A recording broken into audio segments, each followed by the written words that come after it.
Hello, welcome to Beadschool. I'm going to be demonstrating how to do even count peyote, which should take you on to being able to do some lovely elaborate strips like this. Let's have a little look at what I've got to use. I'm going to use some Nymo size D thread, size 12 needle, some lovely size 8 beads because they're nice and big and you'll be able to see the thread path, and one of a different colour so that we can use that as a stop bead, and you'll see what I mean in a second. So I'll just cut a length of the Nymo.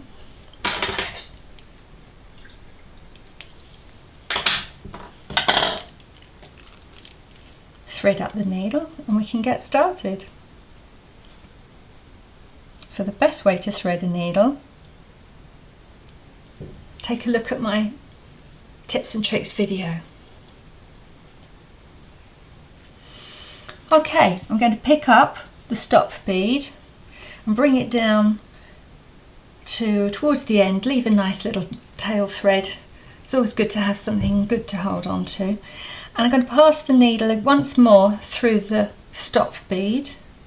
So there's a loop around the outside of it and it's not going anywhere. It won't allow the new beads that I pick up to drop off the end. So even count peyote means you pick up an even number of beads. For the purposes of the demonstration, I'm going to pick up 10.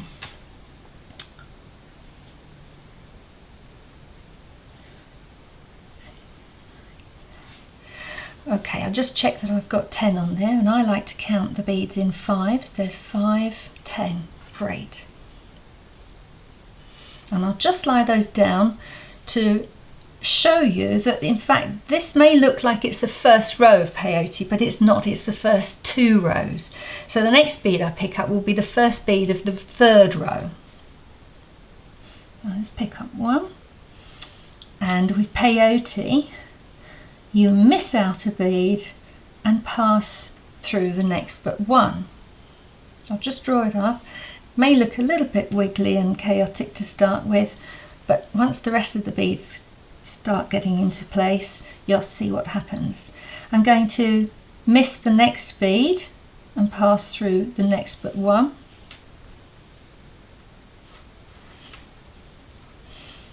Pick up 1, miss the next bead and pass through the next but 1. And I'm going to pick it up and hold it in my hand because that's the way I like to do my beadwork. I'm going to have the tail thread down in my palm, grip the beadwork between my finger and thumb, and I like to trap the working thread behind my index finger and with my middle finger. It keeps it nicely out of the way so you don't pierce it and split it when you're sewing, and also it helps to maintain a good tension. So I'm going to pick up another one, miss out a bead and pass through the next but 1. Take you to the end of the row with just 1 more stitch, missing out 1 and passing through the next one. And there we are. And we don't need this stop bead anymore because the beads aren't going to fall off. So I'm going to take that off and just lie that down to show you the little formation that we've got. It's great. Up, down, up, down, up, down formation. And I think they look a little bit like the turrets on a medieval castle, so I call them turret beads. And it's so much easier now we've got the first 3 rows on, because you can pass the needle through the turret beads because they're sticking up, and the spaces are going to be filled with the beads for the next row. So I'll just do 1 more row, pick up a bead, pass through the nearest turret bead. That's a bit of a thin one there, get that out of the way.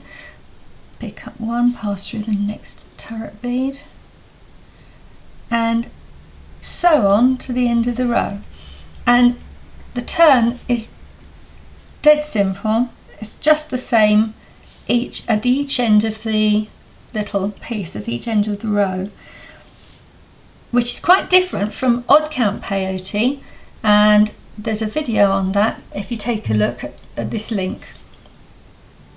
So just again, turn, pass the needle through the next bead and on.